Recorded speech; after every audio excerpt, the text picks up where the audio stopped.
Yes.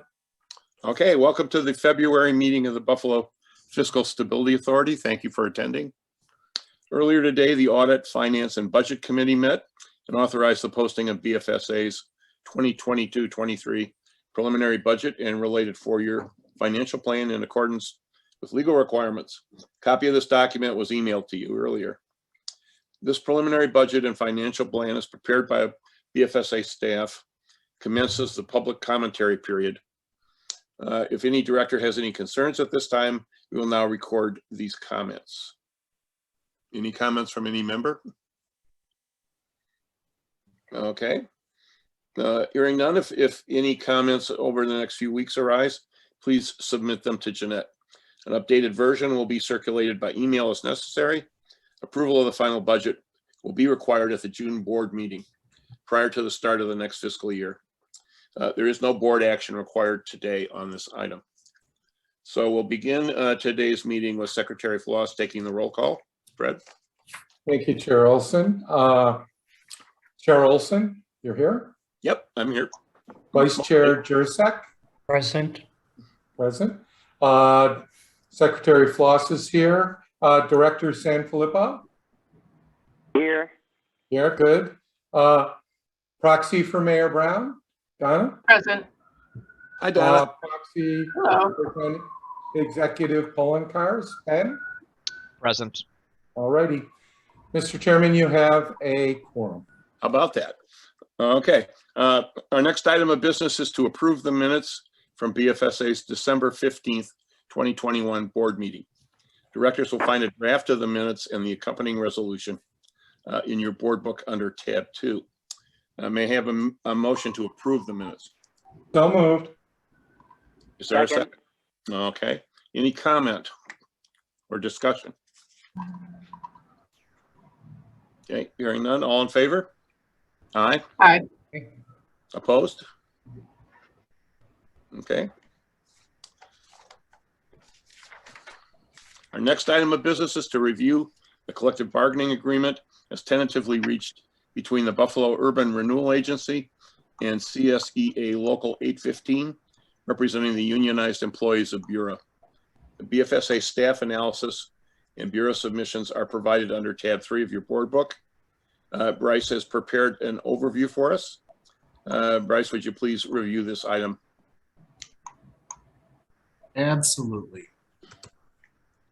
Good afternoon, everybody. Thank you for giving me the opportunity to address the board this afternoon. Today we'll be beginning with the review of Bureau, specifically the labor agreement between Bureau and CSE Local 1000, Local 815. A little background on this group of covered employees. Currently, there were 29 budgeted positions for the covered employees, includes over 20 titles. 26 of those positions were filled as February 1. Current average salary of $53,350, and the vacancy rate as of February 1st is 10.3%, 3 FTEs. The employees are funded through Bureau's operating fund, and this operating fund, the revenues include federal entitlement grants, CDBG home, local program income, and other local revenue and grants that Bureau has been able to find and be awarded through other nonprofits. The MOA was ratified on November 29th with a vote of 11-0, and it was tentatively approved by the Bureau Board of Directors on December 16th in advance of awaiting BFSA's report. Okay. The previous CBA expired on June 30th, 2020. The proposed CBA covers July 1, 2020 through June 30th, 2022, the end of the current fiscal year. So after this, they will be returning to recommence negotiations. In addition, similar health insurance benefits are extended to the appointed exempt employees at Bureau. There were 11 of those positions included in the budget. Currently 8 are filled. Their average salary is $73,420. In regards to the terms of the MOA, the salary increases and longevity payments are effective back to July 1, 2020 for covered employees. The longevity payments are effective back to July 1, 2020 for the exempt employees. Salaries and wage, though under this MOA, it's an annual 2% increase on July 1, 2020 and July 1, 21. There's an increase to the longevity payments, increased by $300 per year to mirror what other city contracts have, specifically the local 650 CBA. And then there's also an included one-time bonus based on years of service or months of service. So the total increase over the 2 years is roughly 4%.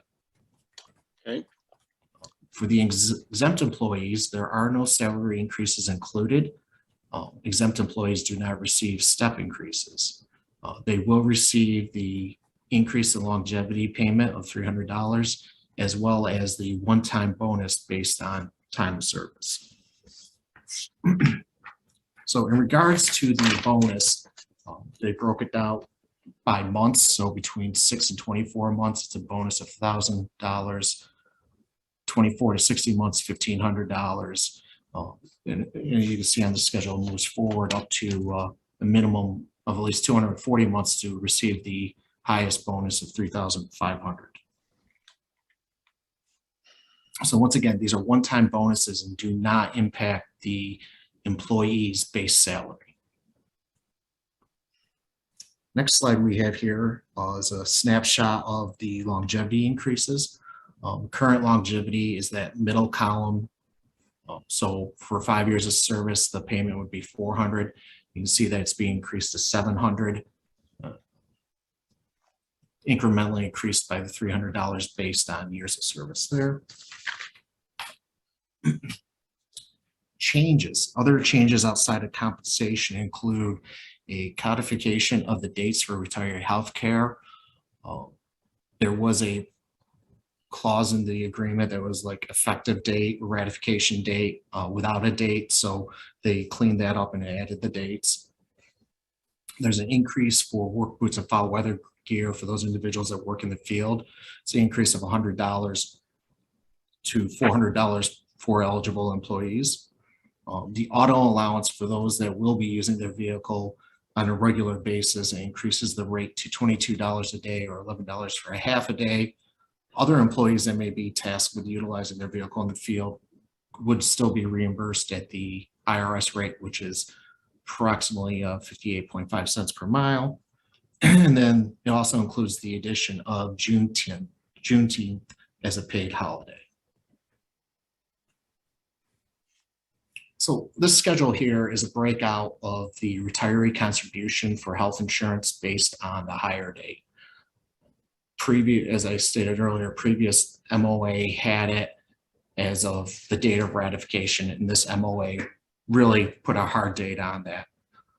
So that's what the significant change was there. The next few slides are a summary of the current active and retiree health insurance. So as I said, there's no change there outside of the date based on the hire date for retiree contributions. All employees have the choice of 4 different health plans offered through Blue Cross Blue Shield.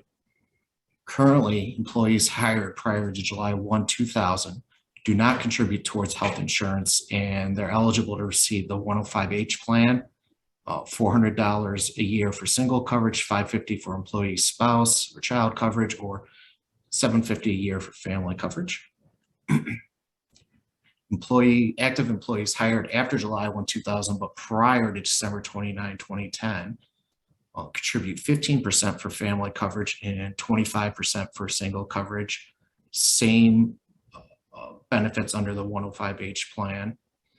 And then those employees hired on or after December 29, 2010, contribute 25% of the premiums costs for single coverage and 20% for family coverage. Now, in regards to retiree health insurance, individuals will pay their current rate as an active employee plus a percentage of the bureau contribution based on their hire date. So once again, those hired prior to July 1, 2000, 0% contribution with minimum 20 years, 10% contribution if an employee has been there for 15 to 20 years, and then they contribute 20% if they've been employed for 10 to 15 years. There's no coverage at retirement with less than 10 years of service. The next group of employees are those hired between July 1, 2000 and prior to December 29, 2010. Under this current schedule, minimum 20 years, they contribute 15% for family, 25% for single. 15 to 20 years, they contribute 23.5 for family, 32.5 for single, 32% for family, 40% for single with 10 to 15 years. And then no retirement, no coverage at retirement less than 10 years. And I'm just gonna say it looks a little weird with those half percents. Well, and what that is reflective of is the percent of the bureau contribution that the employee would be required. The next group of retiree based on date is between December 29, 2010 and February 22nd, 2015. Retirees would contribute 36% for family, 40% for single. You see the percentages increasing there. There is no coverage at retirement with less than 10 years of service. And then those employees hired at retirement, or I'm sorry, active employees hired after February 23, 2015. There's no coverage with less than 15 years of service. So in regards to health insurance, there is no expected changes to OPEB liability as there are no changes to health insurance contributions. Upon becoming eligible for Medicare, retirees will be required to enroll in Medicare Part A and B and pay for Medicare Part B, but there is no requirement to make Medicare the primary insurance. Bryce, I'll just Yes. at this point put my normal objection in that the family cover should be more expensive for individuals than the single coverage. Certainly counterintuitive the way they're doing it. The insurance, the way, and this in the end is only going to cost more money for both singles and family plans over time as the rates adjust. So just my normal objection. Yeah, mine too. How many times have we raised it? For 15 years. Yeah, give or take. The next slide we have here is the cost impact over the next over the financial plan. So it is 1 year of retro cost and then 1 year of current year cost carried through the 4 years of the financial plan. The retro valued at roughly $44,000, and then total with the one-time bonus as well as the auto allowance and the protective gear is approximately $160,200 for the retro in the current year. And on a go-forward basis, it's approximately $88,000 a year for this. Current year costs have been adequately budgeted for, and the prospective costs were included in the 2022-2025 financial plan as submitted by Bureau back in May. And as I said, 1 year of retro, 1 year of current increases, and then no additional increases in the out years, just what the 4% through the end of this year. Okay. Recommendations and conclusions. Cost increase for the current year retroactive payments will be funded with current year resources. The prospective costs are funded through available grants. Provides a 2-year contract which expires at the end of the current fiscal year. Management should consider negotiating a longer-term contract to provide more predictability over the financial plan. In connection with future negotiations, it is recommended Bureau examine cost over the financial plan and not just the current year budget. Bureau should consider utilizing an outside labor negotiation team, possibly from the city. Medicare B is not required to be primary insurance, and retirement may be an area for future negotiations.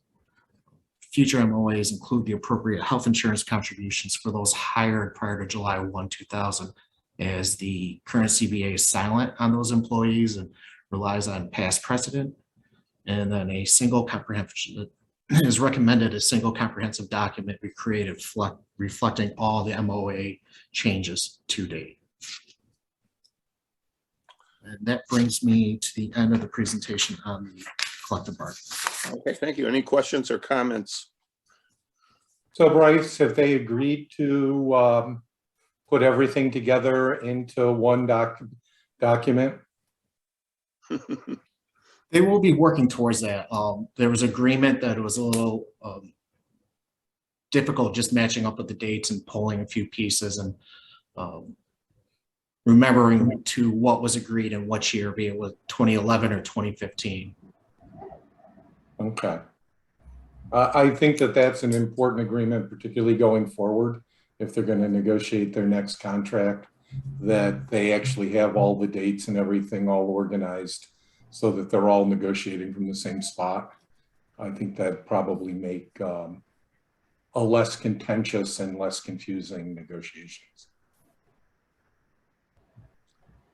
Okay, I have a question. Okay, Jeanette. I think it goes to Jeanette and her analysts. How strongly do you sense the recommendation that they make this fit into the financial plan and not just side by side with an annual operating budget? I mean, you made the comment, it's among your recommendations. Should we ask them to make this, how should I put it, merge the impact of this with their financial plan? Director Jurasek, they are aware of it, and as you're aware, Bureau not only operates with their primarily entitlement funds, but within those entitlement funds, they have caps. So certain, be it the community development block grants or home, they're limited to how much of that funding can go into the various buckets. So right now, lack of better terms, they are flush with cash due to the additional resources from the federal government and other outside grantor organizations. But there are discussions on how to make sure they can still fund these labor agreements going forward and still be within their cap limits and what the potential entitlement funds will be going forward. Okay, yeah, so that is a unique dynamic, I understand. And then I have this question. Bryce, how much would you say of their annual revenue is federal money? 60, 70, 80%? 97% plus roughly. 97%. So the contours we see in this labor agreement, because the federal government pays all the bills, are they also suggesting frameworks? I'm stopping short of the word mandate. Do they send out general guidelines on how much to pay employees in terms of how much to offer in terms of benefits, or is this 100% locally determined?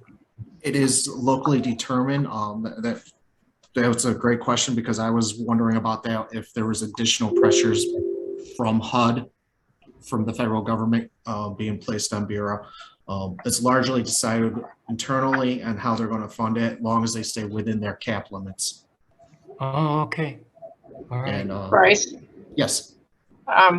when they do their 4-year plan, though, they do put in an annual increase as part of their budget for the 4-year plan. Yes. So that was reflected in their 4-year plan before this was settled. There were some resources identified increase. So under the 22-25 adopted or financial plan, there were 2% built in the out years There Right. really wasn't a line for them for the retro piece, but those resources were built in. It was more of a recommendation of taking a full comprehensive view, knowing that they have to stay within the cap limits. Right. What flexibility and what can they offer versus negotiate for? Mhm. Bryce, who's on the labor negotiation team?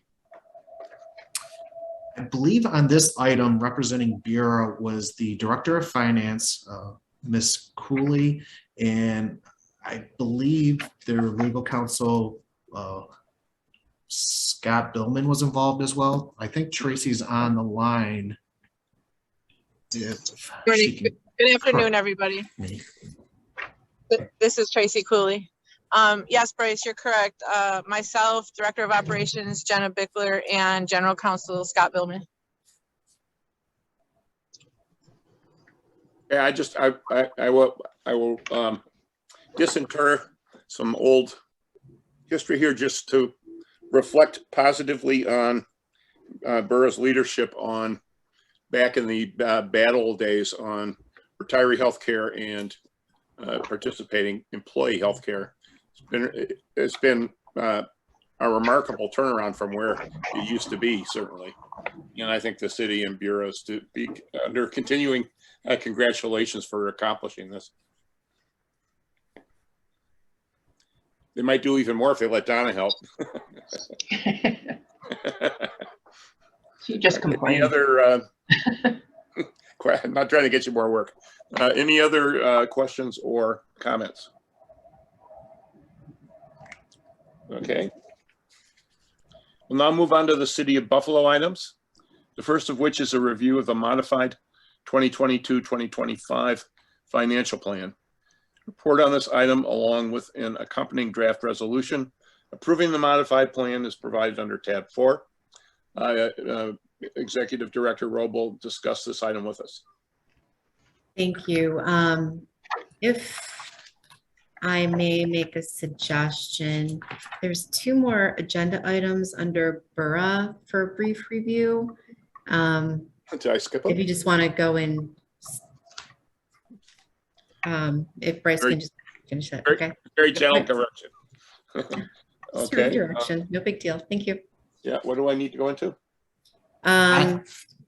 We've got it. It's going to be A review of the financial statements and the second quarter report. You got it. Okay, the analysis of the second quarter report is also provided under tab 3. Bryce, would you please review these 2 items with us? Absolutely. First, we want to review the financial statements for Bureau as of June 30th, 2021. Fund balance at that time totaled 9.6 million. 8.5 million of that was with the general fund. Of that, 3.1 million is non-spendable, really reflecting property. 72,000 is restricted, and then there's 5.4 million unassigned. This was an increase of $2 million year to year on the fund balance. Large part of it is attributed to sale of property. Another component of the fund balance is the CDBG funds, roughly 100,000 non-spendable there, and then all other non-major funds, including home fund balance, is approximately $1 million, with 961,000 of that restricted and 66,000 of it in non-spendable. So the next slide is just a year-to-year comparison of expenditures. Largely federal dollars going out here. Large component of it is the Section 8, and you'll see year to year is roughly about $1.7 million increase in Section 8 housing expenses. CDBG expenditures decrease year to year. That, I believe, had more to do with timing on projects and when the subrecipients drew down their funding. Same with the home program, as it decreased year to year by approximately 600,000. Largely timing. They had the projects trying to move forward, but outside constraints and the COVID pandemic did slow down some of the projects that were in development. The next slide here is revenues and expenditures by the major fund, ending fund balance compared to the prior year. Really a summary of what I just touched upon. A couple of large components there. You'll see the general funds increased by almost $2 million. I'm sorry, no. Let me take that back. You'll see CDBG, 6.6 million in revenue, 6.6 in expenditures. Same with the COVID block grant for CDBG. Bureau at the end of the year has the opportunity to kind of sit down and not adjust or correct, but basically draw down resources to cover their expenditures. Since they're largely funded by the federal government, they're limited to what they can do.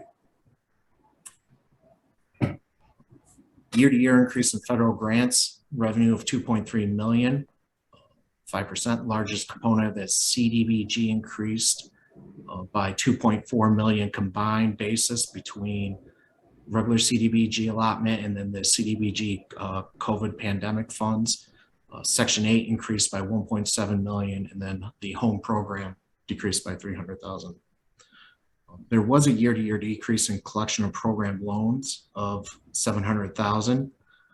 However, of that, there was a positive increase on CDBG program loans, whereas the other programs had the net decrease of close to 900,000. And then, as I stated earlier, there was an increase of 1.7 million in public service and human service programs, which were the Section 8 loans or payments. Year-to-year decrease of 1.1 million in rehabilitation and preservation activities. Home programs decreased by $500,000. CDBG and general fund expenditures decreased by $500,000 as well. And then a year-to-year increase of 936,000 for the planning, management, administration, and economic development activities. This is a snapshot of OPEB going back to June 30, 2009 through June 30, 2021. There's an increase of almost $17 million or 140% since the low point of June 30, 2013.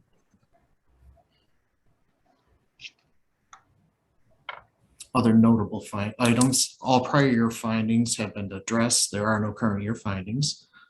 There were comments and recommendations of formalized written policies for Bureau for the loan write-off procedures and the financial accounting system capabilities. And in consultation with their auditors, future GASB reporting requirements will be evaluated to determine the impact on Bureau in future years. Brings me to the end of the financial statement reading. Okay, any questions or comments? Okay. Now we'll move to the city. Well, if you'll excuse me, Chair, I do have Absolutely. a few comments on the second quarter. Oh, I'm sorry, go ahead. December 31st. I'm trying to cut you off. Go ahead. All right, that's quite all right. First slide here is just a snapshot of their program year 47 funds. No changes compared to what was expected back in June. Funds for year 47 became available to be drawn down in the middle of December.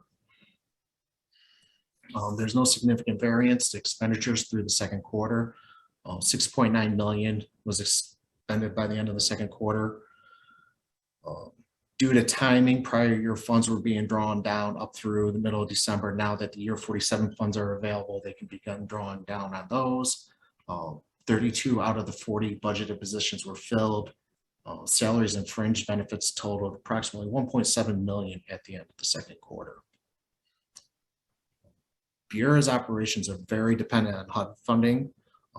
This past year, they've had additional significant resources above and beyond the annual allocation of entitlement funds, including the community development block grants, COVID related.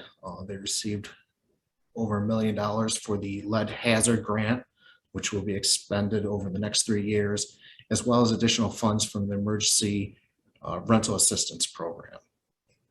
And once again, Several other revenues that they've been provided with are funds from the city's RISE program, the Local Initiatives Support Corporation, as well as the Evans Bank Fund.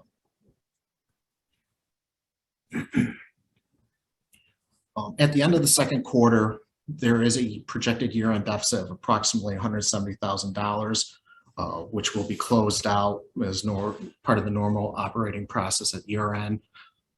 Budget to actual revenues were under by approximately 1.2 million. Expenditures were under budget by approximately 800,000. Both are largely driven or timing related.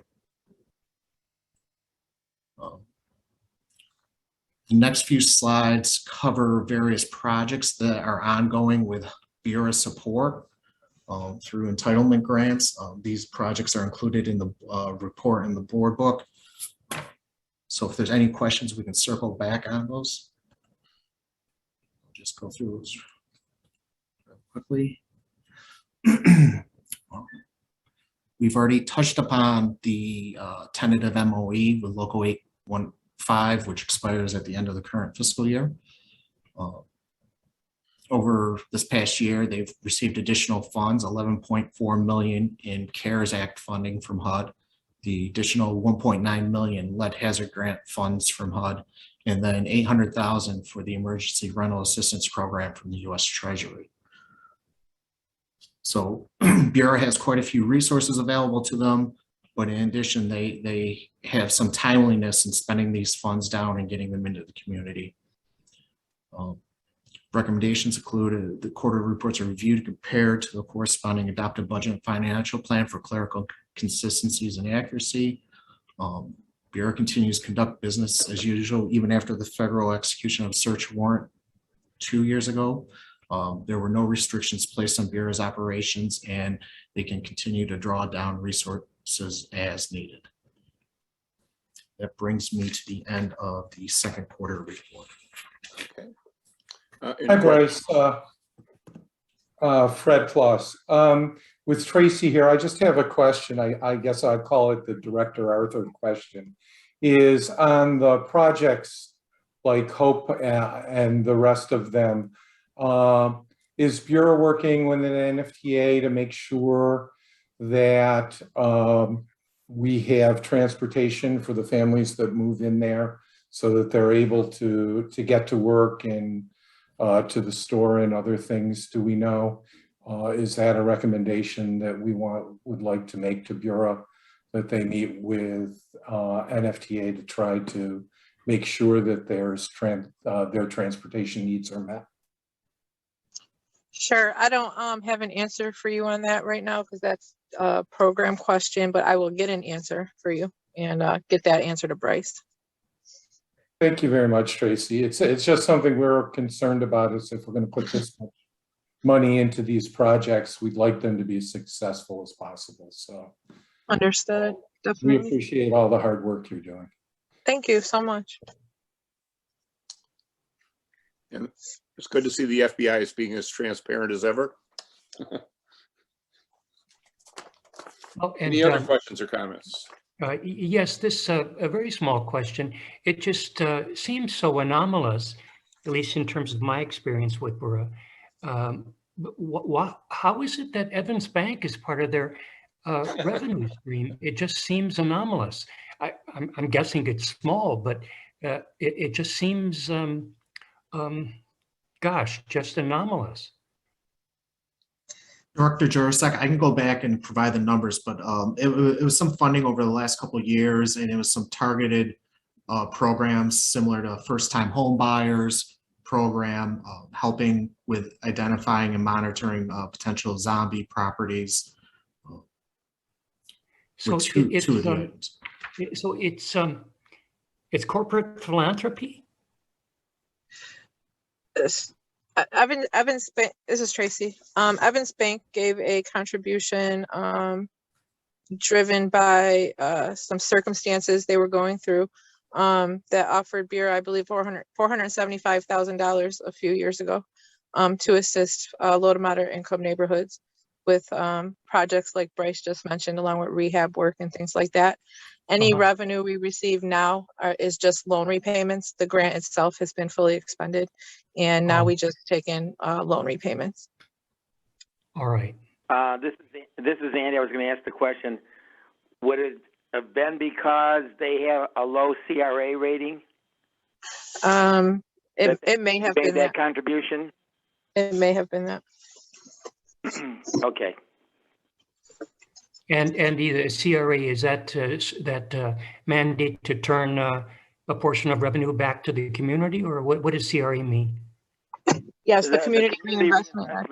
The Community Reinvestment Act that the Okay. banks are rated based on the amount of revenues they invest in poverty-stricken communities, and every bank has to have a rating as to, and I don't know what the specifics are as far as percentages is concerned, but normally the banks certainly don't like to be on that list where their CRA rating is below what the analysts believe should be, a portion of their investment portfolio into poverty-stricken communities. All right. So Okay. I was just asking a question. So I was just asking a question whether or not their investment was based upon the fact they were trying to perhaps recover from a negative CRA rating.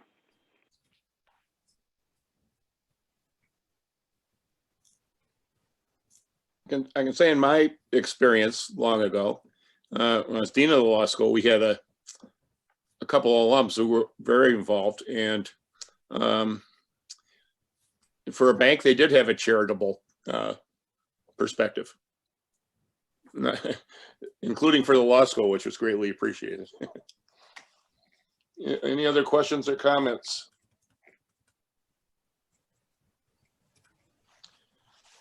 Okay, our next item is to review and comment on the proposed City of Buffalo financing for the 2022 capital program.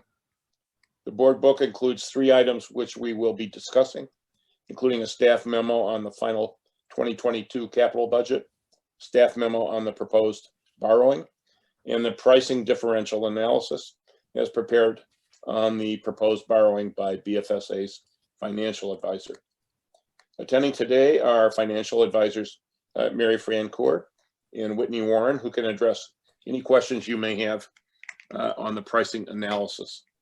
Please note this review is performed as required by Section 3859 of the BFSA Act, which requires the BFSA to review and comment on the terms of any proposed borrowing, including the prudence of each proposed issuance of bonds and notes. Jeanette will briefly review this item with us. Okay, I have that item to review as well as the financial plan modification. So I'll just back up and do that one briefly. Financial plan modification is very straightforward. I just have a few comments on it. The final amount of the revenue loss replacement in the city's ARPA spending plan is $100 million.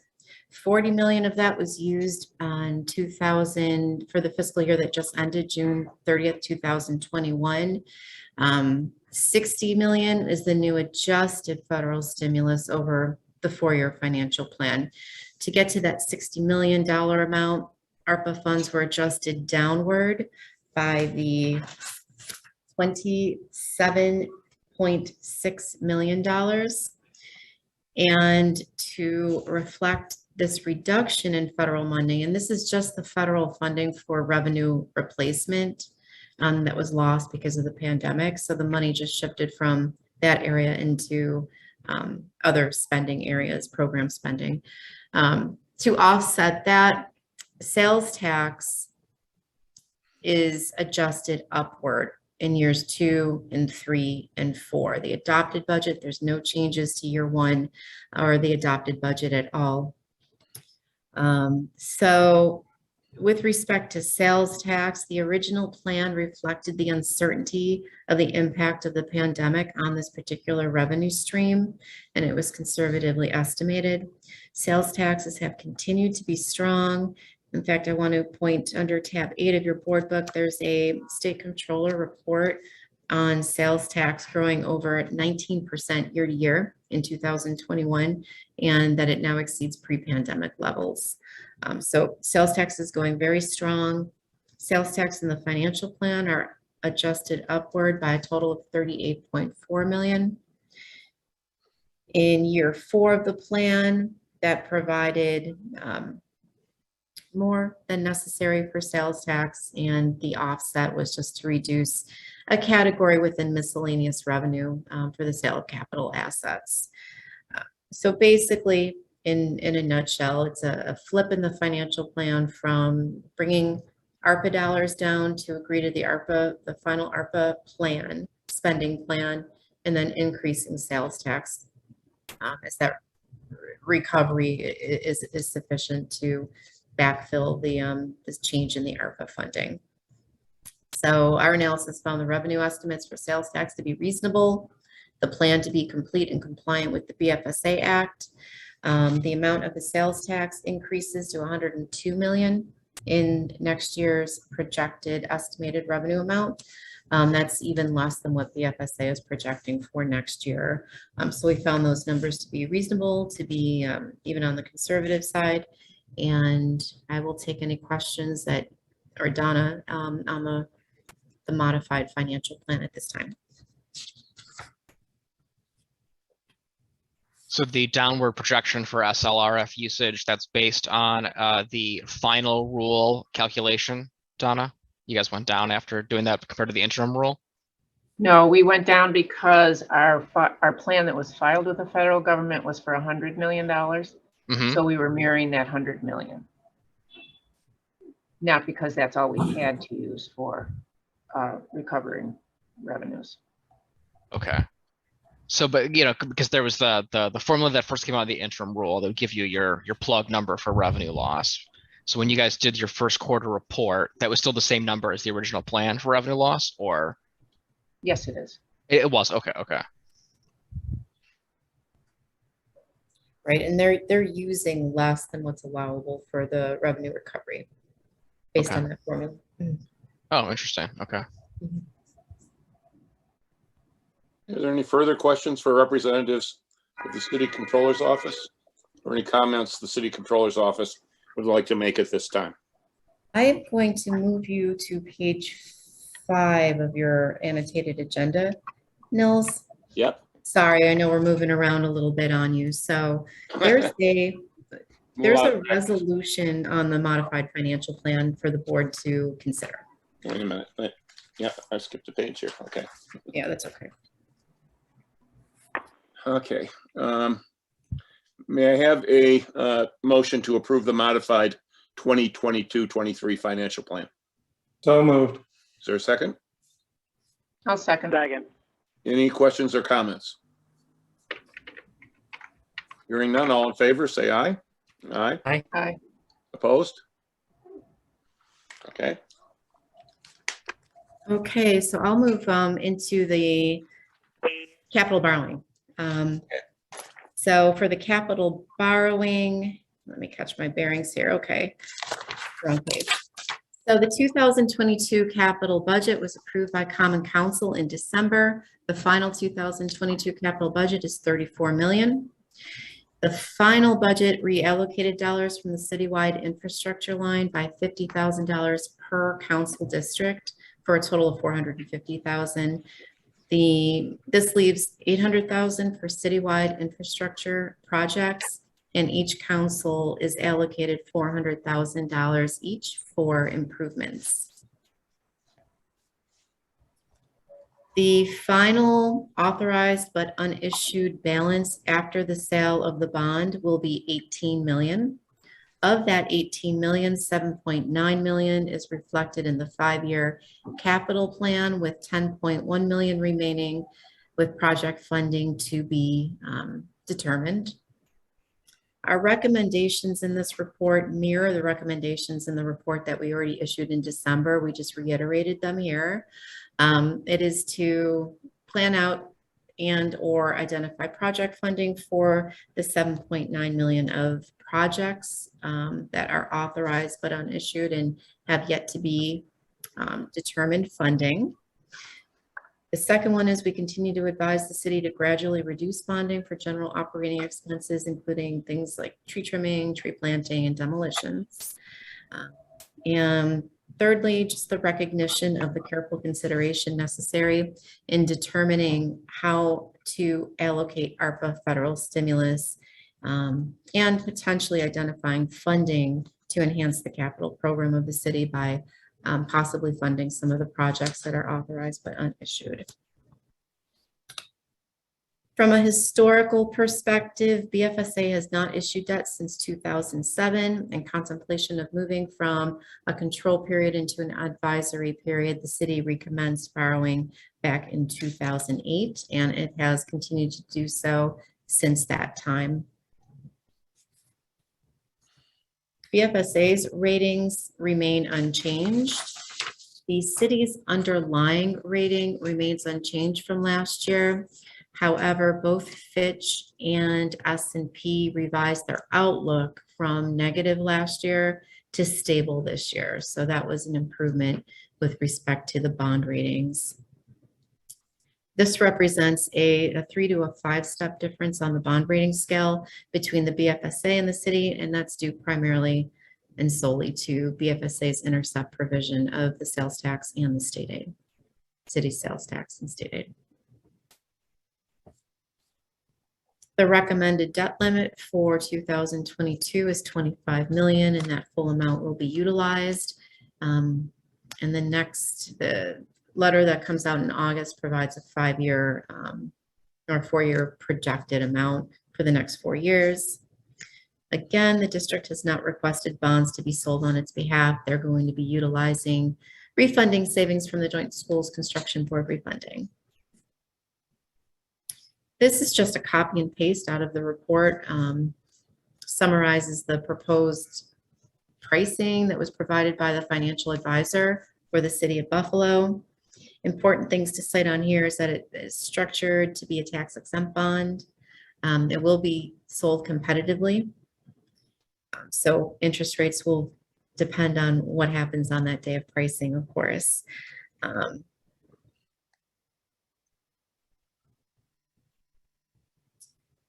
So as part of our review process, PFM conducted a theoretical pricing for BFSA compared to a theoretical pricing that was provided by the city of Buffalo to PFM,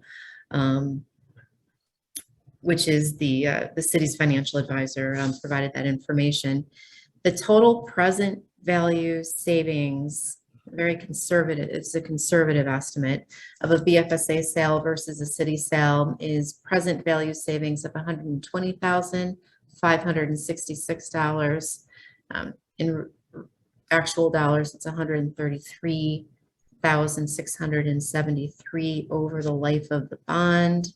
The estimate compares, I just put this as a point of emphasis. There was some discussion about why our numbers were different from the numbers last year between the city and the BFSAs. So this year, it just used the city's numbers to just take that out of the dialogue, and we could just focus on, what the number looked like.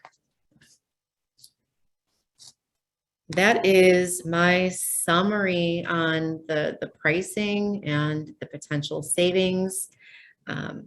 As Nils mentioned before, we do have representatives from PFM, our financial advisor, on the line if there's any questions for them about their analysis. Or I don't think I saw anybody from the city controller's office on this meeting. No, there is not. So if there's any questions, I could, touch base with them and get back to you.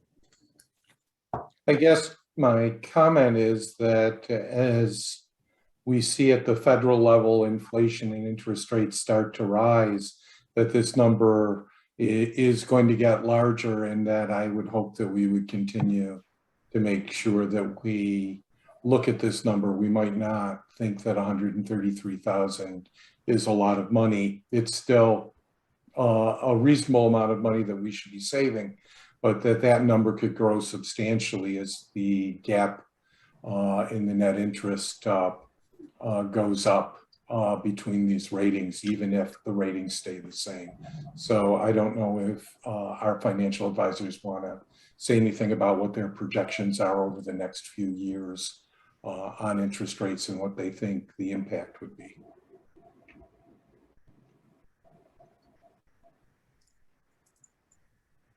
I have a couple questions. I can I'm just. sorry, I didn't mean to interrupt. Oh, sorry. Hi, this is Mary Frenker from PFM, and I just wanted to respond to that. We don't sort of make any judgments about sort of forward interest rates, but where this could be impactful is that one trend is that interest rates do rise, generally so do credit spreads, and so the ratings differential in a higher interest rate environment very well may become more significant, and we'll continue to monitor that as requested by the authority. I just have a couple questions. Just to confirm or clarify, that is the 120,566 to the 133,673 the net of the cost of additional cost of issuance to either PFM and bond lawyers? Yes. Okay. And have there ever been discussions between PFM and capital markets advisors relative to their discrepancies in the analysis that we're looking at today? So we didn't. They provided. We had some conversations last year at the time that the city had done. It was pursuing their financing. We can talk about there's a little bit of a difference. The numbers that we receive from capital markets advisors are based upon a scale that's the A-rated MMD. So they're using a produced scale by a third party. PFM develops our own internal scale that's specific to what we would expect, or how we would expect the city of Buffalo to price. And so there's a. I'm sorry, I didn't mean to interrupt. Is your current scale then higher than the average MMD? So our scale actually varies a little bit from their A-rated MMD. In some instances, our numbers are lower. In some instances, our numbers are higher, depending upon where you are on the yield curve.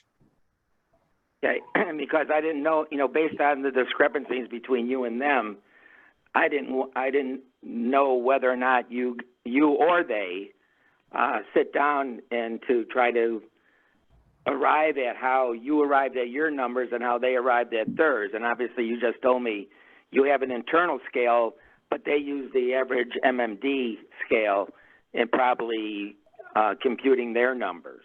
Yes. Mm-hmm. Is that correct? Okay. And my next question, which has nothing to do with the analysis between capital markets and BFM, has the BFSA ever explored the potential or providing analysis of the potential cost savings or possible savings should we pursue an avenue of paying off all the outstanding bonds through 2034? Has there been any analysis for that? Not by PFM. This is a question of the BFSA. Well, I think, are you asking about the city taking over BFSA debt or BFSA taking over city debt? I'm just saying if we advance payment of all the outstanding bonds. Oh, we have pursued that. Yeah, we have looked into that. Sorry, that has been pursued? Yeah, it has been. It has been. It was deemed not something that we could do. Is there an analysis by the city controller or their financial advisors? about that? I could ask the city controller's office that question. I'm not aware of what they have over in their hands. But there was because of the forward delivery agreements that were entered into when the bonds Okay. were sold, we earned too much money to advance pay those off. You earned too much money. You mean Yeah, through so savings or through there was no savings or savings. investment of vital funds? There were no savings. There were no savings. Okay. Is that analysis someplace? I'm sure it is. It was done quite a while ago. It was done in connection with our refunding back in 2015, I want to say. So I can dig through those files and see what I can find. Okay. Okay. All right. That's all I had to say. Thank you. I have, this is Jeanette, I have two questions. The first one is, in this past decade's history of flatter and flatter and flatter lending rates, interest rates, has the city ever refinanced any of its capital bonds? Yes, they have. You'd have to ask the controller which ones, but they do pretty much on an annual basis or semi-annual. Okay, all right. Oh, so, okay, good. So we comb through, it's not the best word, but it's regular When they're practice eligible, yes. when it's go in. arguable. Okay, I've got it. And the second question, I think this is directly to Jeanette. Why did you offer, it feels like a footnote, that the school district will be in the current fiscal year refinancing the joint school money borrowed during the joint school construction project? Well, was that just a footnote for us? That was a comment. It's been a number of years, but the district, they can't sell general obligation bonds on their own, being that they're a dependent school district. The recording has stopped. The city This meeting is being recorded. Okay, so the district can't sell general obligation bonds. So the city they would put any request into the city and the city would issue on their behalf. But All right. because they still have savings from refundings that they've done in the past, All right. they can use those savings for their capital program and they don't need to All right. sell any bonds again. All right. And it shows up here because a transaction like that actually is under the rubric of the city. Correct. Okay, I've got it. Thank you. You're welcome. Are there annual discussions about exploring the possibility of BFSA funding these bonds? Jeanette? Not after last year. Yeah. Well, these savings, they're not at a level where I think the board would take a position either Right. way. I mean, I certainly don't want to speak on behalf of the board, but my advice to the board would be, I couldn't take a position on it. It's not substantial enough. As they move up last year, I certainly thought the savings were substantial enough. Right. Yeah. And what are the reasons for the city continuing to issue bonds even when the savings are considerable?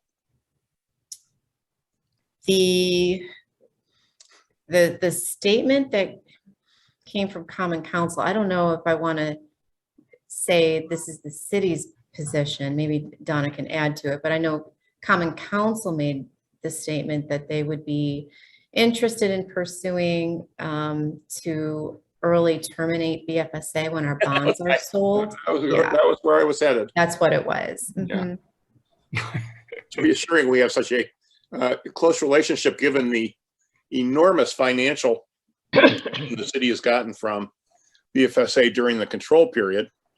The district was saved probably because of that. So it's always a little puzzling, I must admit, particularly since the city's credit rating has always been backstopped and referred to by the existence and availability of the BFSA. So to have a city, if it is the city's preferred step to abolish the BFSA, I'd be curious in the next downturn what would happen. Right. In fact, When they talk about this, they never talk about the savings that have been realized. Right. And I think, didn't we put together a rough estimate of the savings that we made? yes, Oh, we sure Niels did. recited that once. Yes. And You did. it's good to know that they take it seriously. You recited it. It's in the audio record. Yeah. And that's what puzzles me, I must admit. Is this political or is it financial? That's a rhetorical question. But there are future benefits from us keeping their interest rates down for even if they are borrowing. Yes, absolutely. So I think that's, an ill-advised statement, at least at this point. Yeah, I mean, I would be interested to know the financial planning that's going on with the city council, with a sort of subliminal request to drive the, have the bonds satisfied and then put us out of business earlier. I'm sure I'll still be on this board when that happens. But The savings are substantial. I pulled up the annual report after you made that comment. It's it's estimated 315 million. Majority of that is the impact of the wage freeze. Yes, it's very interesting that they never seem to comment on that when they talk about abolishing the BFSA's oversight. And it's particularly curious that they're concerned about that when we're in an advisory period. And what we're trying to do, and what we have always tried to do, is to work very closely, hand in glove with Donna and with the city, to try to coordinate what we do to the benefit of the city. And as this progresses, I would be interested to know if there's any planning on what to do financially in the event of a downturn and the unavailability of the BFSA. That seems to be missing frequently. Not to mention an attaboy for $400 million worth of savings. But that's just my opinion. I've expressed it before. Was that number, Jeanette, from its inception in 2003? That's correct. Where did that number come from? That's correct. It's from 2003 onward. Most of it when we were in a control period, once, we became an advisory board, we're limited in effectuating that kind of change as we provide more advisory items. What did we? Who did that analysis? We do it internally. Some of it is done. So yeah, some of it, like the wage freeze savings that came from the attorneys for the district and for the city back when that litigation was ongoing.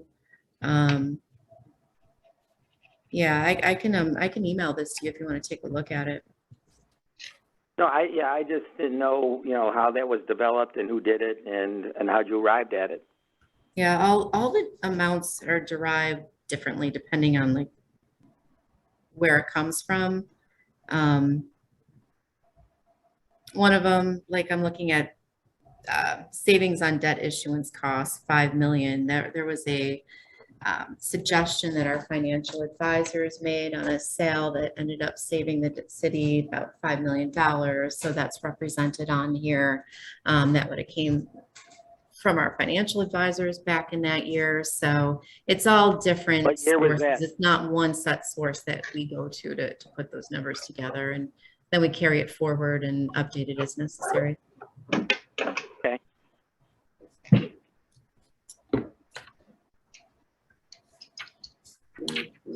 Hey, any other questions?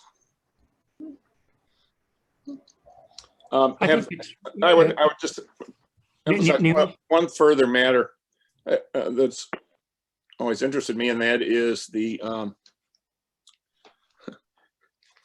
what happens to the city's financial bond rating if times get tough and federal money's not available, and we're not available to backstop it, since as I read the city's bond rating from the raters, they always refer to us as a very positive factor in maintaining that the city's credit rating. So, I mean, it just seems to me, as we talk about this, that the city would lose that. The city would lose any ability for us to back up in the event of a financial turn down, which certainly has happened in the city. And I would be interested to see what planning is being done. If that is actually, if we get anyone to actually say that what the reason they're doing this is to go out on their own. And they're willing to incur costs in terms of bond issuance savings that are foregone in order to try to reach that goal. You know, Well, just hope keep I've in been mind clear that on it wouldn't. this, but I really think there needs to be more planning. I'm not You lobbying. got to keep in mind the fact that any loss of federal revenue would affect more cities than just Buffalo. Yeah, That don't I'm have not lobbying for an eternal existence of the BFSA, but I'd like to see a little more conversation going.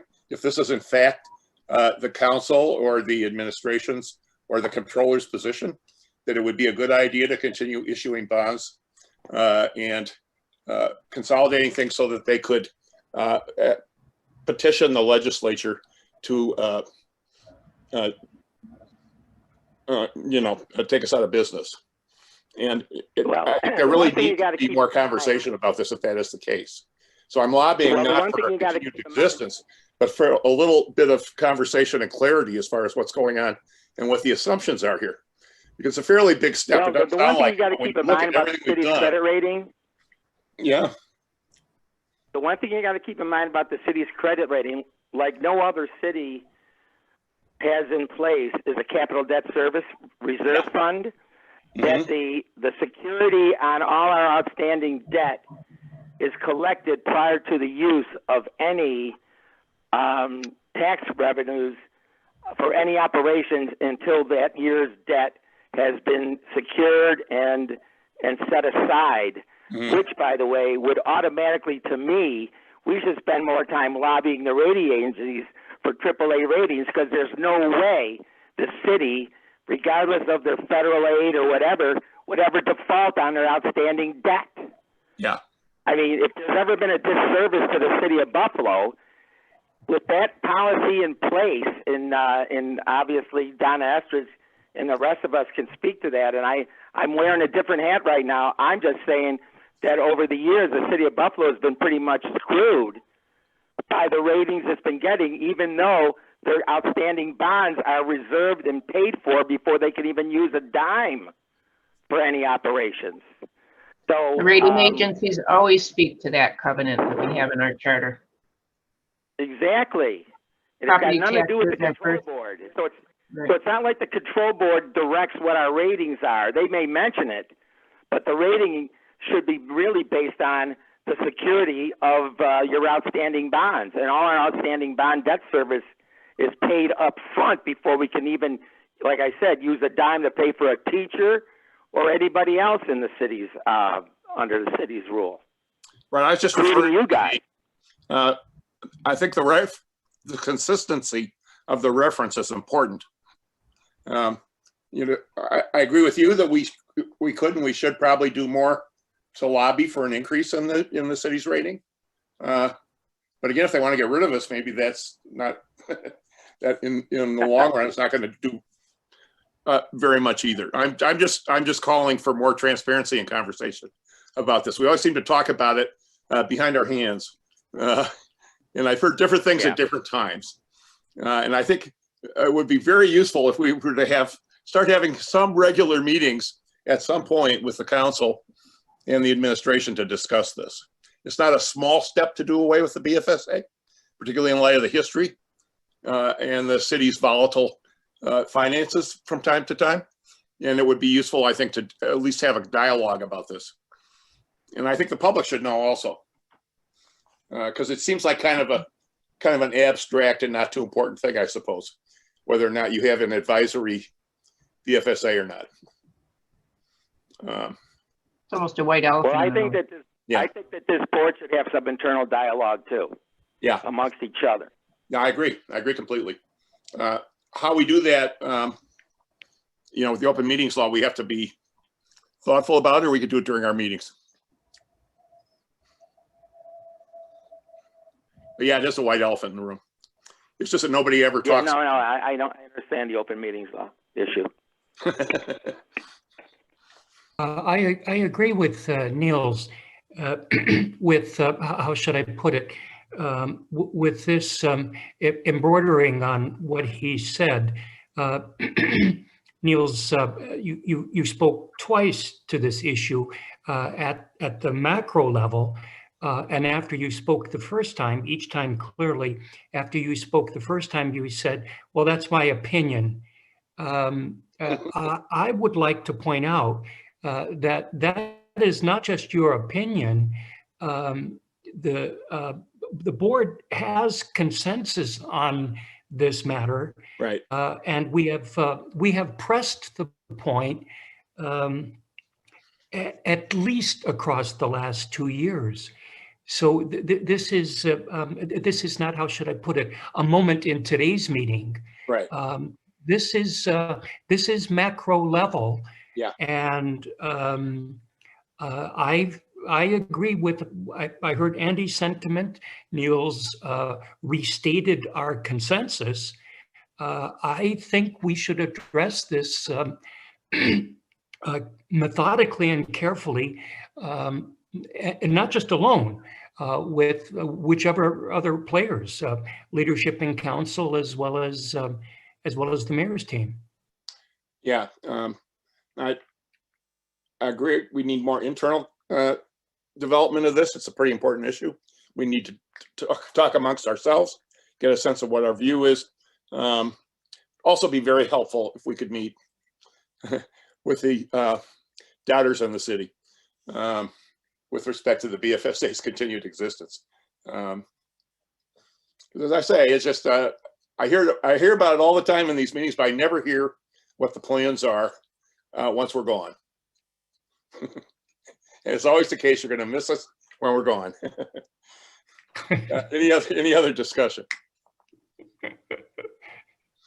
Okay. Fred knows what I'm talking about.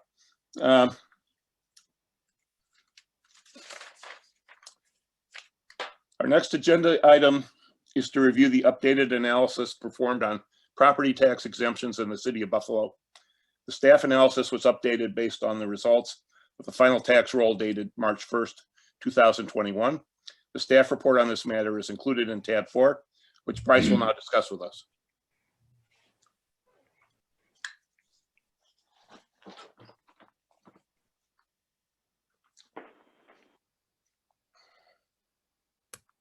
Bear with me one moment. There we go. Good afternoon. Thank you for giving this opportunity to present on the real property tax exemptions update. A little background on this. Citywide reassessments were last completed in 2018, and those rates went in effect on July 1, 2020. So this is the second full year of the new reassessments. Currently, New York State has designated an equalization rate of 88.5%. Last year, it was 90%. There are over 46,000 exemptions on the 94,000 city parcels receiving some type of exemption in the current fiscal year. The city's total assessed value is $17 billion, and exemptions total $6 billion. Exemptions represent 35.3% of total assessed value in the current year. This chart here is a snapshot by exempt property category, including government, not-for-profit, residential, economic development, housing, and other. The city tracks and maintains over 60 different exemption codes, so they've been placed in the appropriate category and are represented on this graph. So this is a snapshot of the 10-year difference going from fiscal year 13 to the current fiscal year. As I stated, you can see that there's been an increase in total assessed value of $6.9 billion and an increase in exemptions of $1.4 billion. Over that time, the percentage of property that's exempt has decreased from 45.4% down to 35.3%. This next graph captures what the assessed valuation exempt from property taxes has been going back to fiscal year 2005-06. At that point, it was 47.2%, down to current year of 35.3%. So that's almost a decrease of 12 percentage points over that time period. This graph is similar to the previous one, but what we did here is we added the STAR rebate back into it. Beginning back in 2014, homeowners that recently closed on a property would receive their STAR rebate directly from New York State as opposed to it going through the city.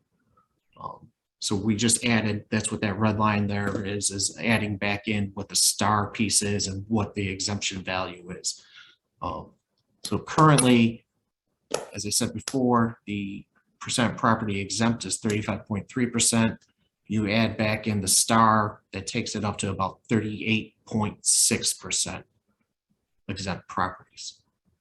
Still significantly below where it was back in 2005-06, or even back in 2018-19, where you saw it at the 42.7%. What this chart here does is compares Buffalo with several of the other Big Four upstate cities, Rochester, Syracuse, and Yonkers. Annual disclosure here, City of Yonkers has not completed a citywide reassessment since 1954. So you'll see that down here in their equalization rate. Their equalization rate is 2.09%. We also have City of Buffalo 88.5, Rochester is 100%, and Syracuse is at 74.5. Chart shows the total assessed value as well as equalized valuation for the Big Four cities. And also at the bottom here includes the available constitutional tax levy and margin. So compared to the other upstate cities, City of Buffalo is in a fairly good shape when it comes to the levying margin. Not that I'm advocating to utilize it all, but as we saw back in 2003, at that time, they were utilizing approximately 93% of it. So they've come a long ways in the last 20 years. And I'll say it again, congratulations to Donna and her department. They've done a fabulous job on that. Yeah, I would, before you just go on.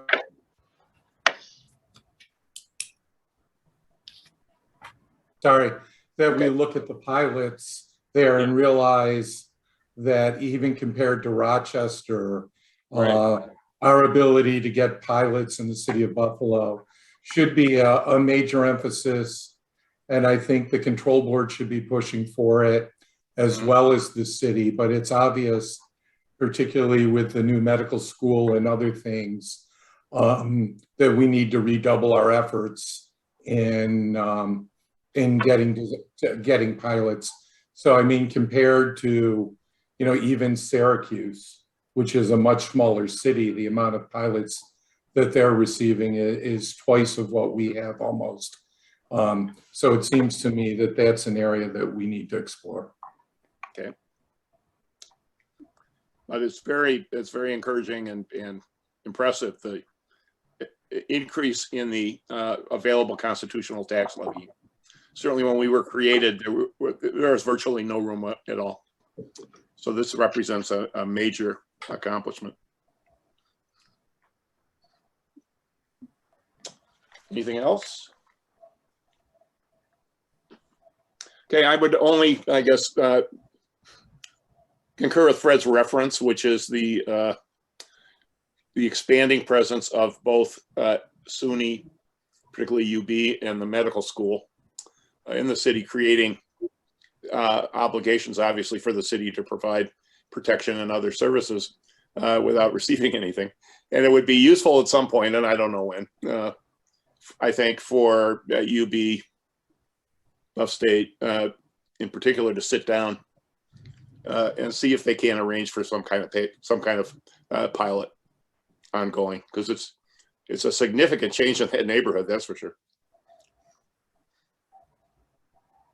I know Fred and I have talked about this. Yes. Thing, Mr. Chairman, that I think maybe the control board needs to start to discuss is, given the tax levy margin that we have, is what do we look at as a 5 or a 10-year plan for property taxes and assessed values, so that maybe we should be doing our own analysis of what we think the total assessed value is going to be, given the changing housing price environment in Western New York, and what that might mean, or whatever recommendations we might be able to make on how we see property tax rates going in the future, particularly with the 2% cap. I think you have to go out and forecast even further than you did before that law was passed. Right. So the assessment department is looking at doing a citywide reval, or, reassessment again, so that won't happen for the upcoming year, but hopefully they'll get it going next fiscal year. Right. No, I think that's useful. I also think it might be useful, not for the city necessarily to do it, but that for somebody to do it over the next, 5 to 10 years on what we think. And I don't know that you should necessarily be tied to it, but it might be a useful planning document for you to have, not as something that's locked in stone, but something that might help in going into the future. No, I think you're doing a good job. Is where we're going, and the question is, can we be helpful? Definitely, and you should blow your own horn a little more on the tax levying margin. It is a very positive story. And I don't know that a lot of people fully appreciate it. No, they don't. No, they should, because it's really kind of unbelievable, to tell you the truth.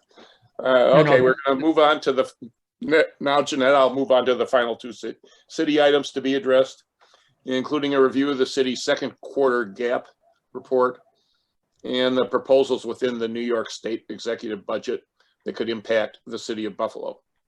The BFSA staff report on the second quarter is included under tab 4. Bryce, would you please review these two items with us? Absolutely. And just closing out on the property tax report, if there are any questions by the directors, just please let us know. The report was emailed out separately, so be happy to discuss any of the findings with you. Okay. Moving on to the second quarter report. At the end of the second quarter, the city is projecting a favorable year-end estimate of 9.6 million. That includes a favorable revenue projection of 1.1 million and a favorable expenditures at 8.5 million. This just identifies the adopted budget revenue amounts compared to the second quarter year-end projections. As I said, there's going to be approximately $600,000 favorable variance under departmental, and then transfers in is estimated to be favorable by 500,000, and that's from the parking enterprise fund. Significant variances include 2.1 million variance in taxes. 1.3 of that is a favorable variance in pilots, and then 900,000 is variable variance. The favorable variance in the enhanced star payment from New York State. Moving to intergovernmental revenues, that's a favorable budget variance of 1.8 million. 11.5 million of that variance is attributed to increased sales tax collections. This increase in sales tax collections is being offset by a reduction compared to the budget of 10.4 million in the use of the federal ARPA funds. This is a decision the city is making based on the favorable sales tax collections. So it's not a negative, it's just they've identified additional resources so they can reduce those federal funds and use them in other capacities. There is a negative 4.5 on variance in miscellaneous revenue. 5 million of that is attributed to the postponement of the in-run foreclosure sale that was postponed due to the moratorium put on place by New York State, as well as the COVID pandemic. So the city will be reevaluating when to move forward with the in-run foreclosure sale as part of the fiscal 22-23 budget process. This slide here is just a snapshot of intergovernmental revenues, showing adopted budget amounts, year-end actuals, and then the year-end projections. As I stated, sales tax is trending favorable by 11.5 million, offset by a decrease in federal ARPA funds in the amount of 10.4. Moving on to expenditures. Once again, we have the departmental breakout followed by general charges comparing the adopted budget to the second quarter year-end estimates. Departmental costs are trending to be unfavorable by 845,000, where total general charges are on track to be favorable by 9.3 million for a net favorable variance of 8.5 million under expenditures. Under departmental costs, both the police and fire departments are trending to exceed budget. Police department by 2.6 million, fire department by 2.5 million. A large component of that is attributed to departmental overtime, combination of retirees, and then even further was the impact of COVID on these two departments, as both of these are front-facing the public. They have a lot of interaction with them. Fire department, even one more extent, they are on the 24-hour shift. So if somebody was diagnosed or tested positive for COVID, that basically impact the entire shift that was on that day. Now, the remaining departments, 13 departments, are projected to have a favorable budget variance of 4.2 million. Moving on to general charges, there is a favorable variance of 9.6 million in fringe benefits and personal services. Combined retiree and active health insurance is projected to be favorable by 6.1 million. There's a 2.8 million favorable variance for the employee retirement system pension payments, and then a 1.3 million favorable variance for workers' compensation and all other fringe benefits. There's also a 1.5 million favorable variance in utilities. These favorable variances are offset by a unfavorable variance in other category of 1.8 million, and that is in regards to prior year judgments and claims being paid out in the current year. So that's why you're seeing a negative variance in that category. Excuse me. From a staffing perspective, 2,382 out of 2,697 positions were filled, leading to a vacancy of 332 FTEs, or 12.3% of the workforce. 80 of those vacancies, or roughly 10% of the police department, was vacant at the end of the second quarter. 64 vacancies in the fire department, or almost 9%. On a combined basis, police and fire department personnel, sworn or uniform, make up of roughly 47% of total citywide vacancies. It is noted that fire department started a new recruit class in February, and the police department started a recruit class in January. So those additional employees are not reflected in those numbers at this time. In summary, city is projecting a year-end surplus of $9.6 million. This includes 40 million in ARPA funds and 11 million from the Tribal State Compact casino revenue. If there's a non-receipt of the casino revenue, the revised projected surplus is a deficit of 1.4 million. In the event that the casino revenue due to the city is received before year end, not only 11 million, but also the past due amounts, it is recommended the city assign such funds for the intended purpose and not report any excesses on assigned fund balance.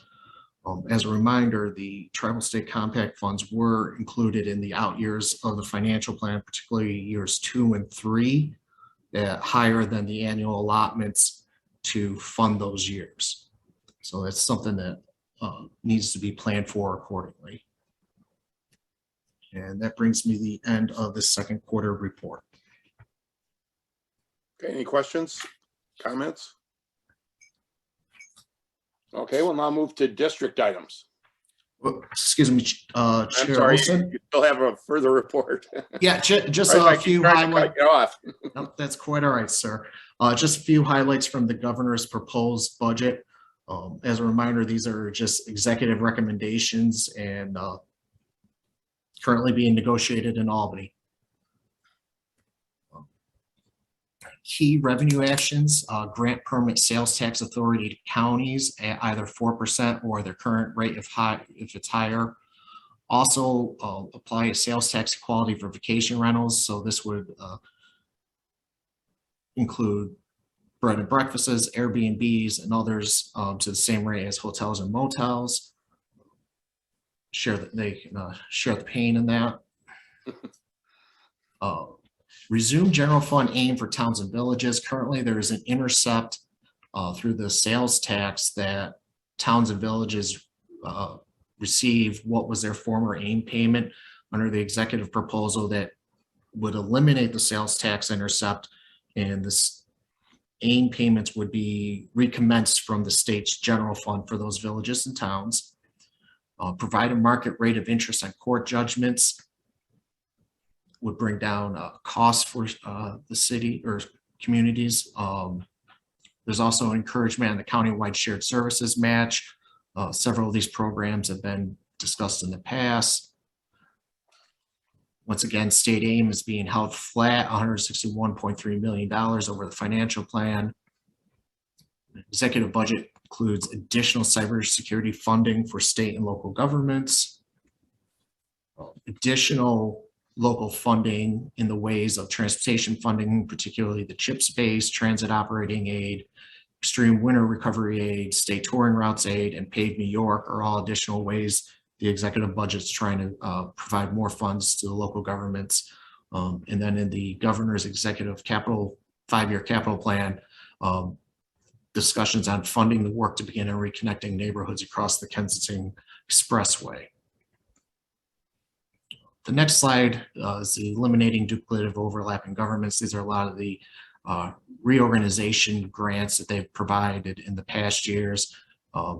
One thing to note is that they are looking at restoring the reductions that were part of the prior year executive budget. That was a quick summary.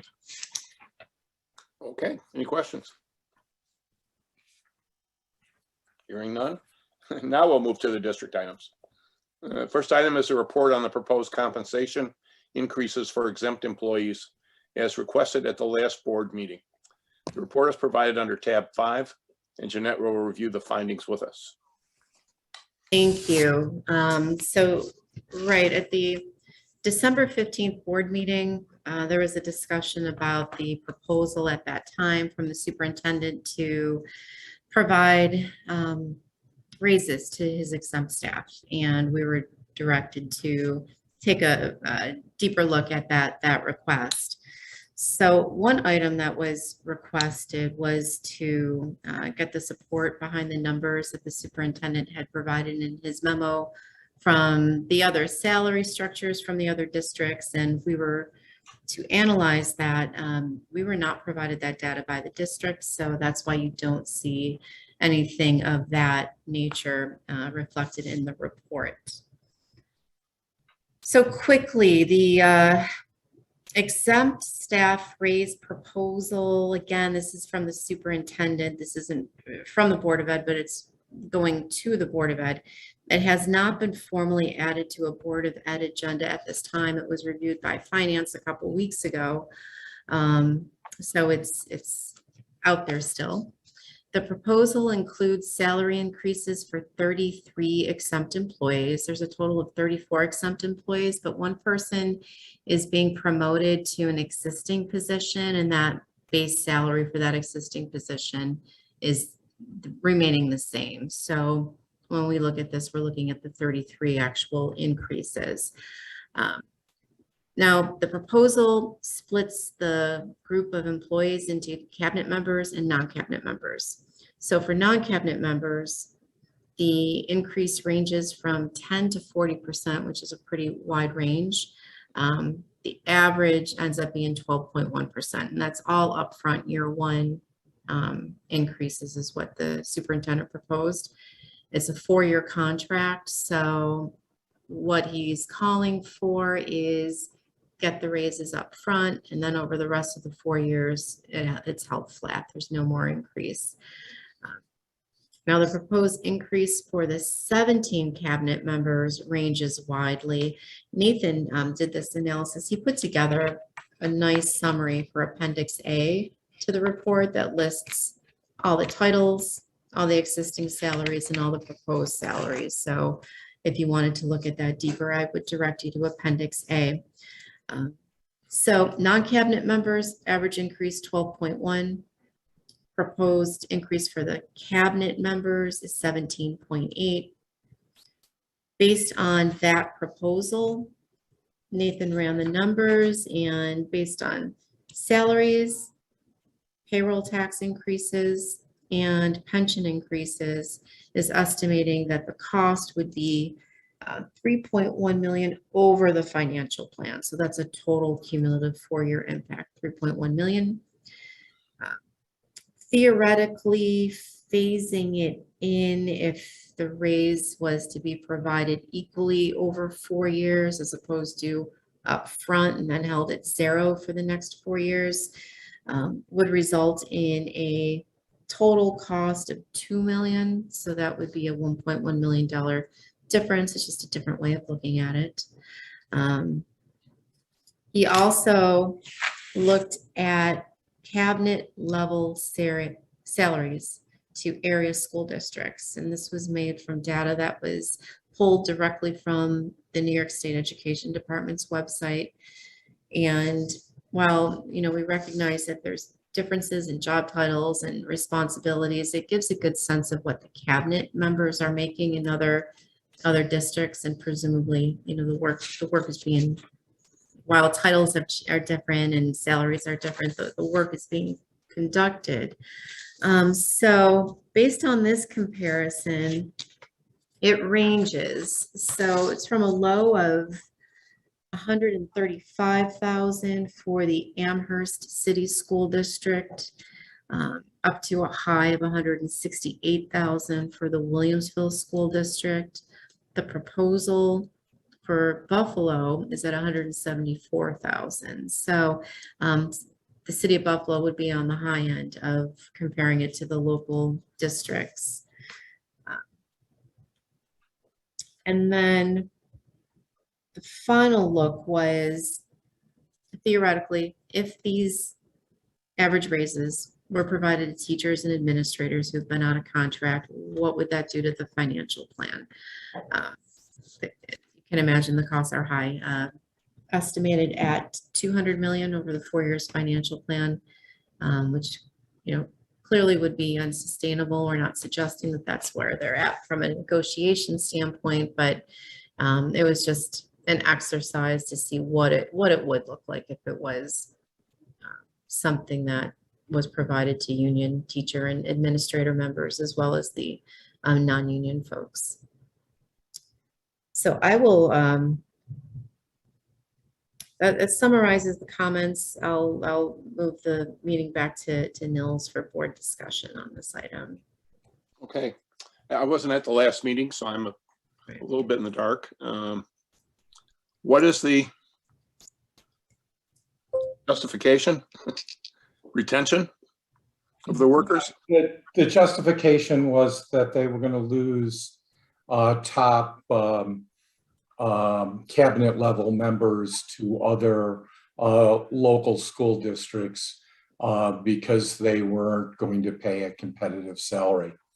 I think that's a misguided understanding of how individuals move around. So if you're a cabinet level individual who wants to become a superintendent, you have to move, and it's not really a monetary issue if you need to move to a different place. So for most of these cabinet level positions, I'm not so sure that the justification of movement is appropriate, because individuals are going to move as they try to move up the ladder in their career, particularly in these types of jobs. So raising the salaries by $5,000 or $10,000, I don't believe makes a lot of sense from that argument. If they wanted to make an equity argument, that would be a different argument. But obviously, coming in at the highest level in the area without having a contract with your teachers and your other administrators, I think is probably inappropriate at this time, because I can see what individuals are going to say. If you can pay these people 20% more, why can't in my contract I get 20% more?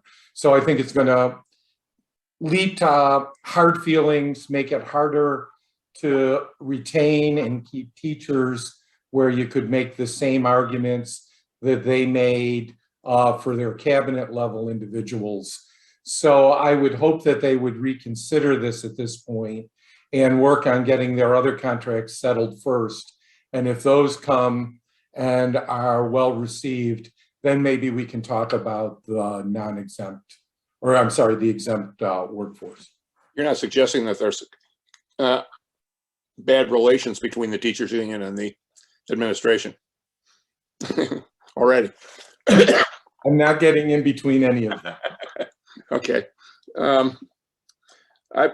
It seems to me that this is much more complicated than retention. The working conditions, the demands, the expectations are all very different between, say, Williamsville and Buffalo, obviously. And to think of it as a salary matter, it seems to me,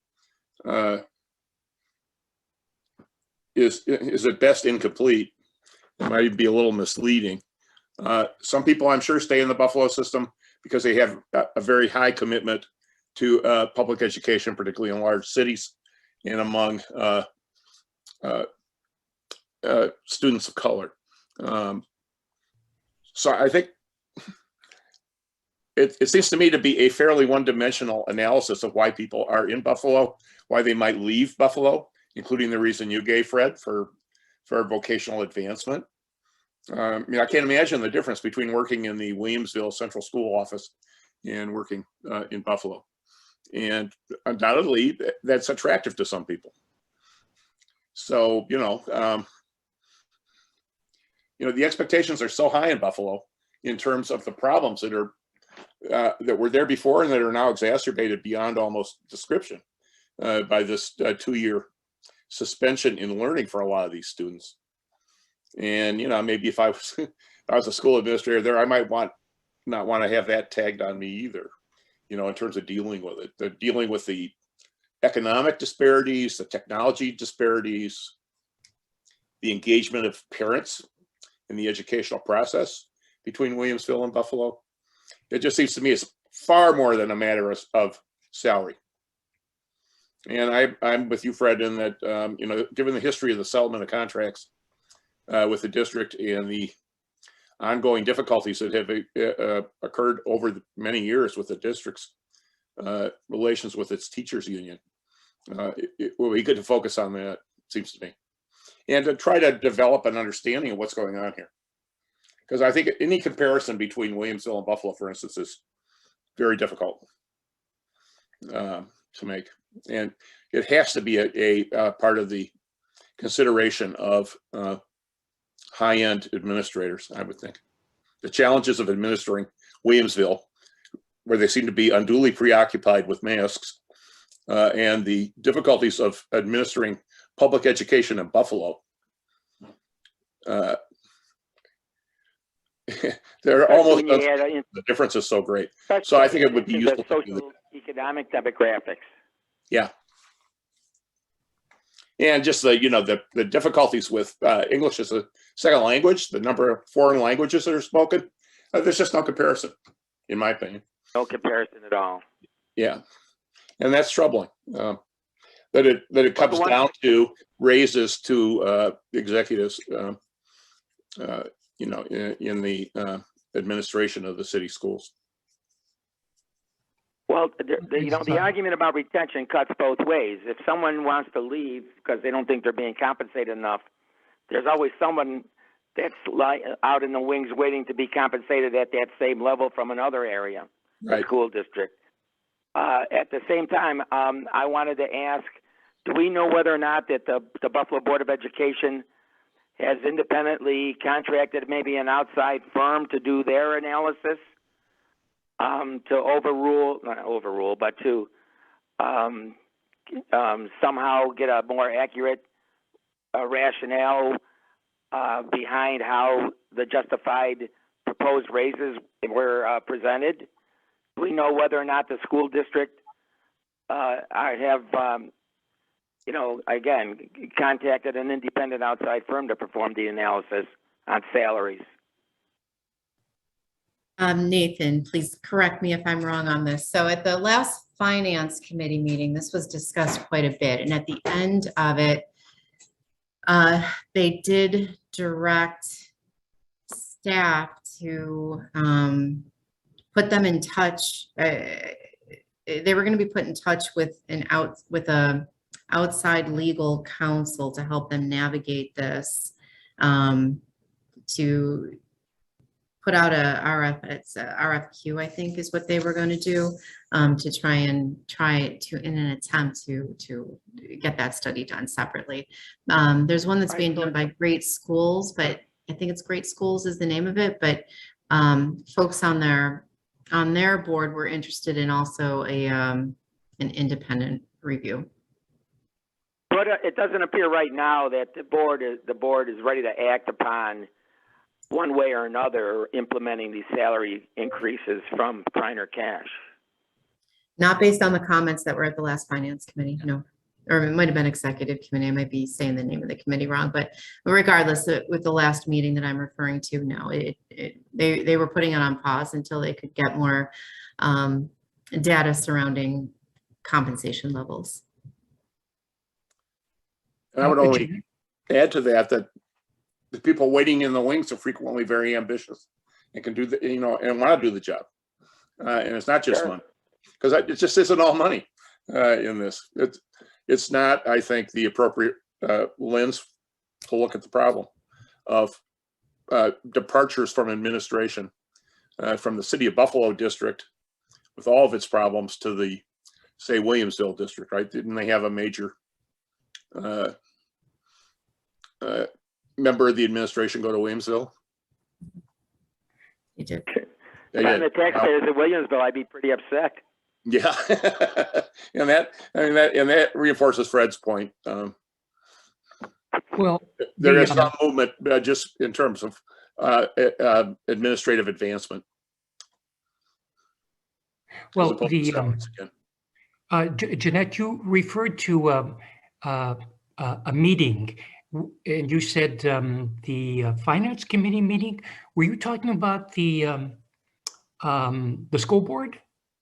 I was talking about the school board. I think it may have actually been the Executive Committee meeting, but Nathan's nodding. It was the Executive Committee of the school board. All right. Well, how should I put it? The civil version of our conversation, and this is the second time we're discussing it. The civil version is that we don't think it's reasonable. We don't think the arguments are reasonable. And how should I put it? The more truthful read is that all of the arguments are specious. but we wouldn't use that word. What do you really think? We would probably be with the word unreasonable at this time. But I would like to add that separate from our analysis, as I said, this is the second one I recall, second conversation. It was, of course, the school board meetings are public access, they're broadcast. And, there's a smell test on this. And the audience just went crazy. And as a matter of fact, the Buffalo News, how should I put it, joined. So there was this public smell test, and the public responded. And our response, I think, is just unreasonable. The arguments are unreasonable at this moment. And it is that, do we have to comment on this? I think we should. Do we have to? I mean, this isn't like well, it does impact the 4-year plan. Do we have to comment on? Highlight them.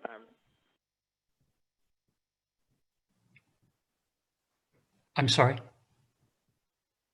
I don't think we need to do anything at this point because nothing's been done. Right. Or, besides this proposal, there's still some outstanding analysis that apparently that's going to be performed. So I'm not necessarily, other than an information item, I don't think there's really any response that we have to provide to the school district, right? Well, I think we should keep our powder dry. It'll probably come back. You think? Yeah. That's what I mean. I Absolutely. agree completely. But I would add one other consideration that I haven't heard yet from the district, and that is that in the city, and that is that for Buffalo to continue on its upward rise with property values and average income in the city, any number of other indicators, the public has to have confidence in the public schools. I think probably more than any other aspect of the city. I'm sure they're concerned about garbage pickup and snow plowing, but if they have children, they're very concerned about the quality of the schools, what's being done, capability of doing something about it. And I don't know that accommodates a concern for higher salaries for administrators. I'm not sure people are going to have a better view of the public education system in Buffalo because the administrators are paid 10 to 40% more. Well, especially at the proposed percentages. Yeah. When you're only giving all the other bargaining units 2.5% or 2% or 1.75%, I think it's pretty glaringly obnoxious to think that 12 to 40% salary increases is justified just on the face of it. I would completely agree. I mean, it was unreasonable from the moment it was proposed, as far as I'm concerned. And we ought to keep our powder dry because I'm sure we'll have occasion to address it again. But I think all the concerns that have been raised are quite legitimate. And it would hopefully they'll be taken up in this outside report. Although I don't know, much as I'm in favor of a full employment act for lawyers, I'm not sure I'd pick a lawyer to do the study. Additional counsel, they spend money, quite a bit of money on lawyers now. I'm all in favor of spending more money on lawyers, but again, I don't think having a lawyer do the study is going to give people much confidence either, as opposed to say, professional public interest groups that have a particular focus on public education. I think, well, my takeaway from the conversation is the attorney was going to help them write the RFQ. Okay. They didn't want management to be involved because management could, they wanted someone independent. Conflict of interest, yeah. So, yeah, exactly. But not do the actual work, just help with the. I'm sorry to hear that because, again, lawyers are underemployed. I'm sure we'd all agree on that. Okay, Jeanette, moving Moving on to the Buffalo Municipal Housing Authority. Final agenda item is to review the second quarter report of the Buffalo Municipal Housing Authority.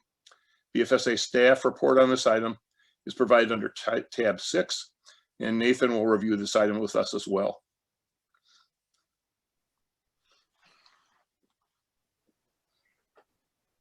Okay, very good. Good afternoon.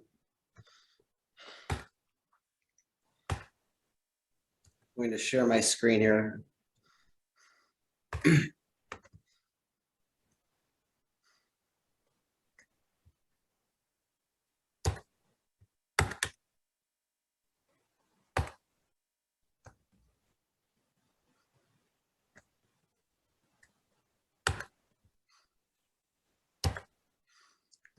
Very good. Can everyone see that okay?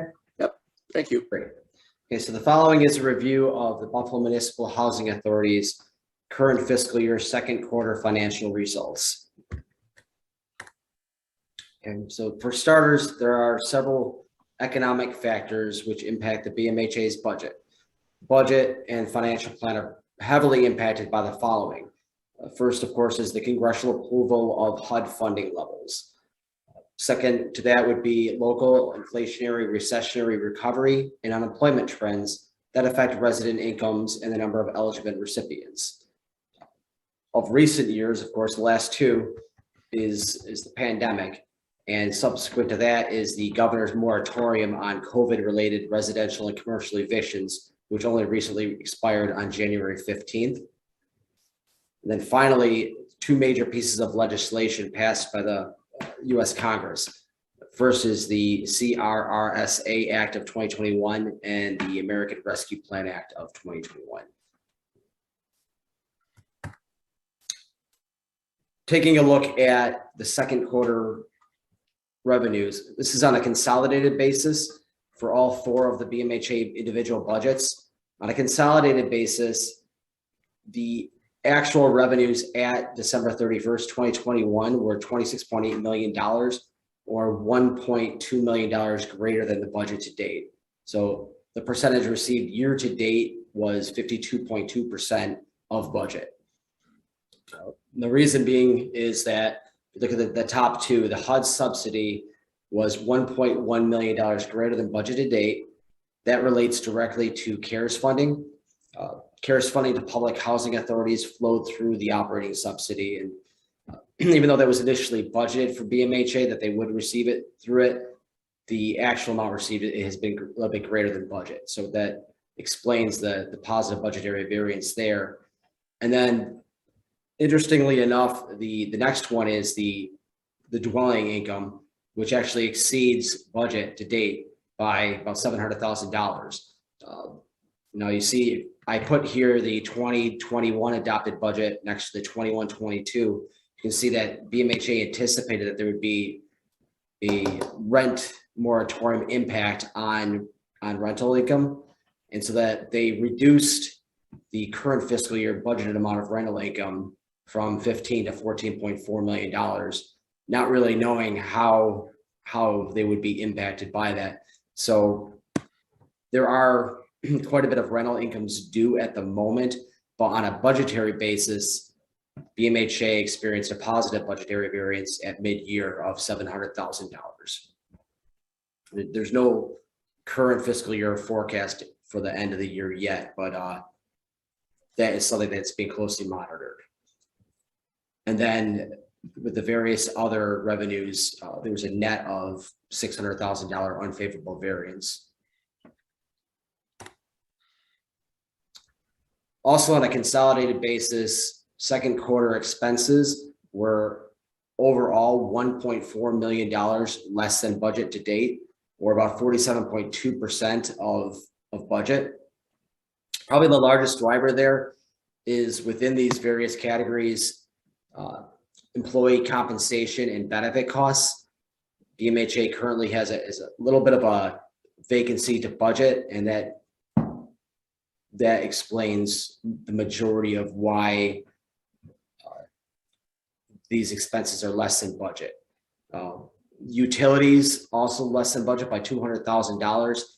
That is not a as well. That is not a current fiscal year projection. That's based on actual utility expenses at mid-year. As everyone's well aware, with the with inflation, utilities have been deeply impacted. And so that's something that additionally is being monitored by BFSA to see how they end up at fiscal year end.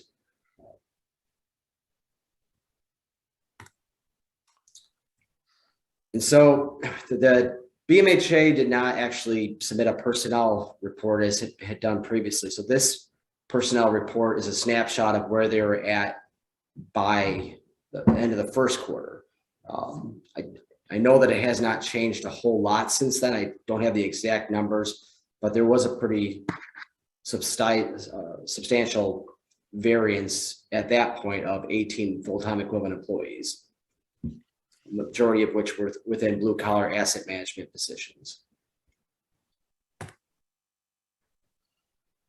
Okay, so in conclusion, at mid-year, revenues were greater than budget by 1.2 million, as discussed, that related to the HUD subsidy, as well as net dwelling income. Expenses were favorable overall as well by 1.4 million. All expense categories were less than the budget to date amounts. And net income for the 6-month period was reported at $800,000. Then finally, as I briefly mentioned, I mentioned that we didn't receive the personnel report. We also didn't receive the individual budgets of BMHA. We only received it on a consolidated basis. And so BFSA is unable to opine on the financial results of the individual operating segments, as this was not provided as requested. So going forward, BFSA formally requests that future quarterly reports include the budget to actual financial results on both a consolidated basis as well as by the individual budgets, and that such reports include updated personnel counts as well. That briefly concludes my overview of the second quarter report. Questions? Maybe you can enlighten me on a jurisdictional issue. Is Bureau responsible for the affordable housing development, while the BMA, the Housing Authority, is responsible for the public housing units? How does this break down? That's correct. Do we know? They are. Yeah.